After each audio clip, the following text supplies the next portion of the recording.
caso de Herrán.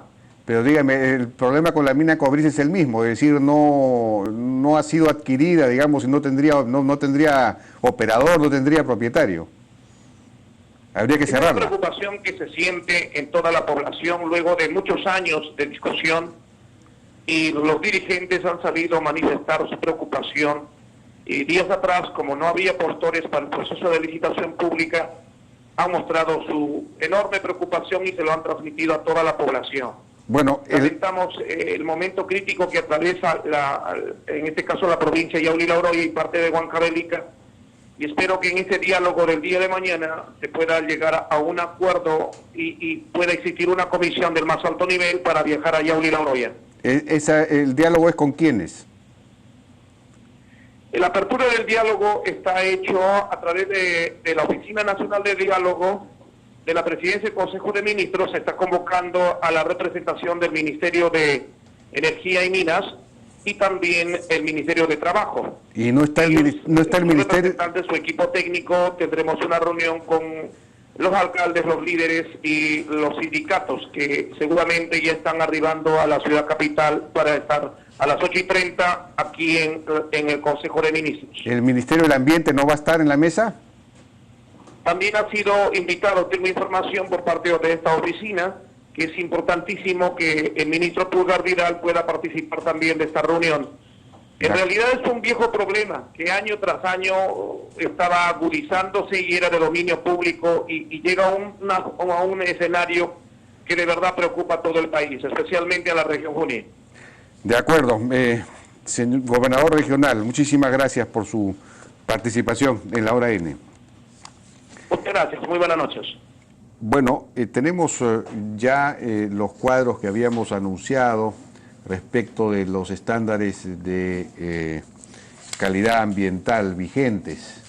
Fíjense, en el Perú es 20 el nivel máximo de UG por metro cúbico de dióxido de azufre. 20, aunque como se sabe, como es obvio que ese 20 es absolutamente irreal. Entonces, para 3 cuencas, La Oroya, Hilo, y no recuerdo cuál era la tercera, se dispuso que pudiera ser 80. Pero 80 sigue siendo bajísimo. Fíjense ustedes, Colombia tiene 400, Estados Unidos 365.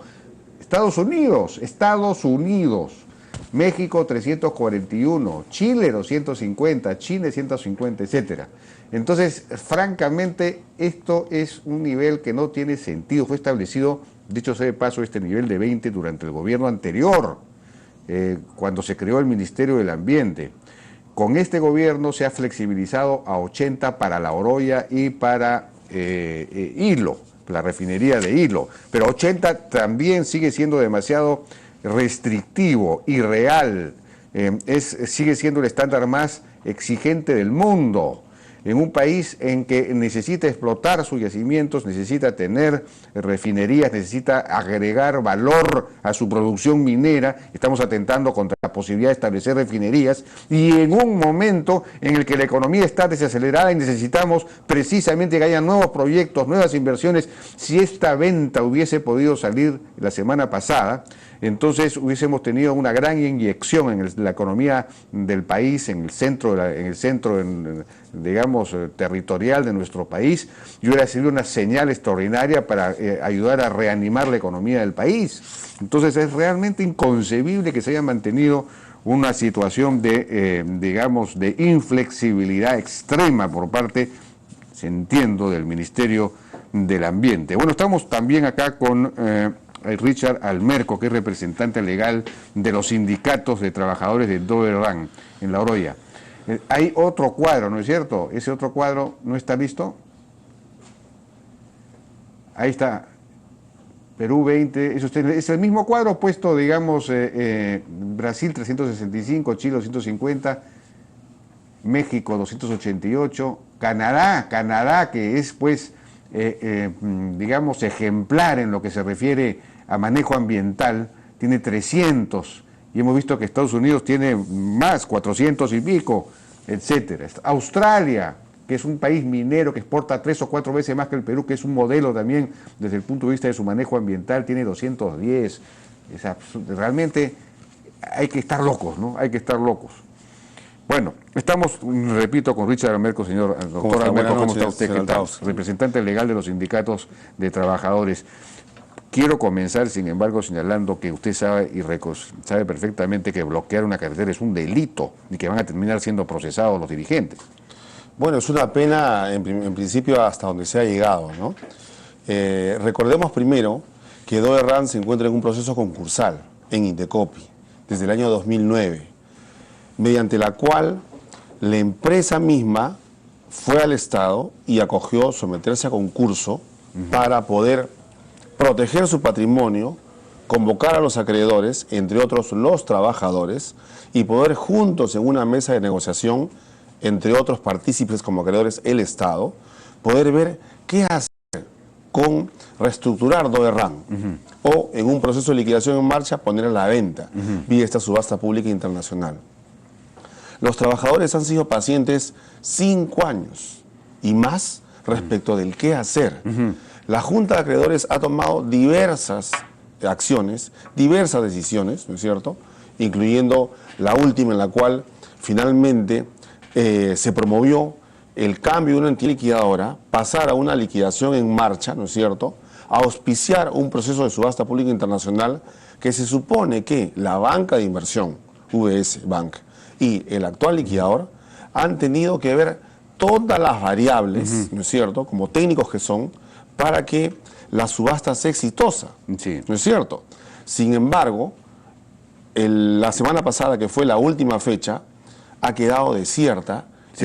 Habían 3 interesados, entiendo, ¿no? Interesados, la verdad nunca nos confirmaron oficialmente.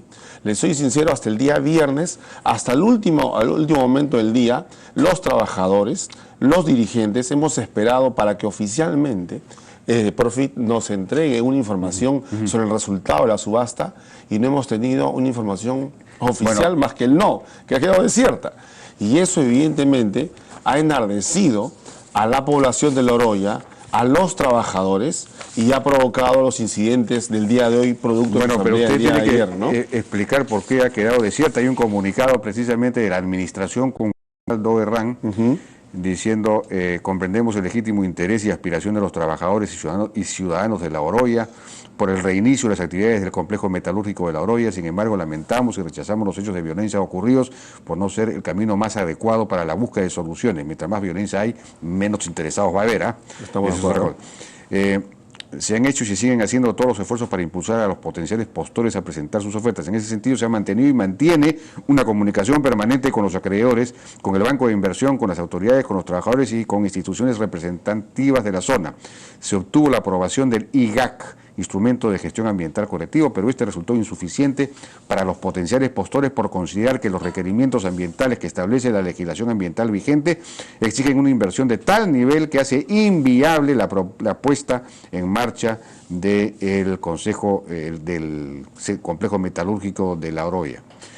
Aunque la ausencia de postores genera una comprensible preocupación, esta administración exhorta a los trabajadores de la empresa y a la ciudadanía en general a mantener la calma y reanudar el diálogo alturado y responsable con las autoridades respectivas que permitan, como todas, que vuelva a operar. Es decir, de acuerdo a la información que yo he tenido, les costaba, la inversión que tenían que hacer era como de 800 o 900 millones de dólares, muchísimo más que el valor mismo de la unidad productiva, ¿no? De la unidad productiva. Sí, de los activos de Doerran. Entonces simplemente no era rentable la operación y por eso es que no se presentaron. Además había el tema que una de las exigencias del Ministerio de Energía y Minas era que el operador nuevo empleara a todos los trabajadores del complejo, lo cual... Bueno, no era digamos un problema necesariamente desde el punto de vista económico, porque simplemente eso implicaba reducir el precio de venta. Se reduce el precio y por lo tanto se puede de alguna manera absorber la cantidad de trabajadores que podrían no ser necesarios. Entonces, con todos los derechos y todo lo demás, ¿no? En fin, ese tema entonces quedaba resuelto. El problema son los estándares. Claro, respecto de ese tema muy importante que me acaba de conversar, que tiene que ver con los estándares igualmente, pero es muy importante. Bueno, en principio, ese comunicado de Profit, ¿no es cierto?, eso se sabía hace un año. Hace un año se sabía que se requería una inversión millonaria respecto del nuevo adquirente. Y el gobierno no ha sido capaz. ¿Okay? No ha sido capaz. Sea, cuando tomó el cargo, sabía el señor perfectamente que ese era el formato. Sabía perfectamente Y desde el inicio, en los convenios de liquidación y planes de reestructuración, se estableció que se tenía que recontratar a la misma plana de trabajadores respecto del nuevo adquirente de los activos de Oberran. Sin embargo, los trabajadores han sido conscientes de ello y la anterior liquidadora ha hecho reducciones progresivas de trabajadores. Y los trabajadores lo hemos aceptado, como lo aceptaríamos seguramente en una cuestión razonable con un nuevo adquirente. Pero ni siquiera eso se ha trabajado, porque cuando se tiene experiencia, si tienes ese formato, tienes que ver la mejor manera de vender, la mejor forma de vender. De repente, como la que están presentando, pero no es. me dice Alfredo Romero, que es el presidente de El administrador, ¿sí?, que el Ministerio del Ambiente fue inflexible. Es decir, no quiso reducir los... digamos, se suponía, entiendo que en 14 años se podía tratar de alcanzar los 80 ECAs, ¿no es cierto? Sí, pese a que 80 es demasiado exigente, sobre todo que en una población como la Oroya pasan camiones, pasan vehículos, y eso también contamina, y entonces nunca se sabe bien cuál es la causa de la contaminación. Entonces, era casi inviable llegar a 80, pero, digamos, se podía hacer un esfuerzo y llegar en 14 años. ¿No se ha permitido eso? No se ha permitido eso. Se quiere que sea desde el primer año. Desde el primer año tiene que ser progresivo, y ese es un formato que se sabía hace más de un año. Pero ¿cómo había es un posible?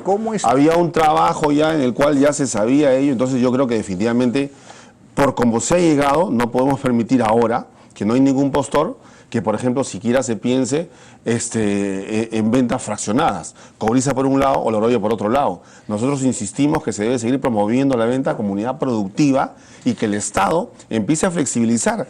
Ya la subasta pública internacional ha dado resultado. No hay postores con 80 ECAs. Tiene que ser flexible. Así es. Tiene que ser comprensible con la inversión minera en nuestro país. En un momento además en que se necesita inversión, que se necesitan buenas señales, se necesita más, digamos, mover la economía. Es una cosa inconcebible. Y donde el sector minero justamente ha sido el motor de la economía de nuestro país, y en estos tiempos es donde menos resultados ha dado.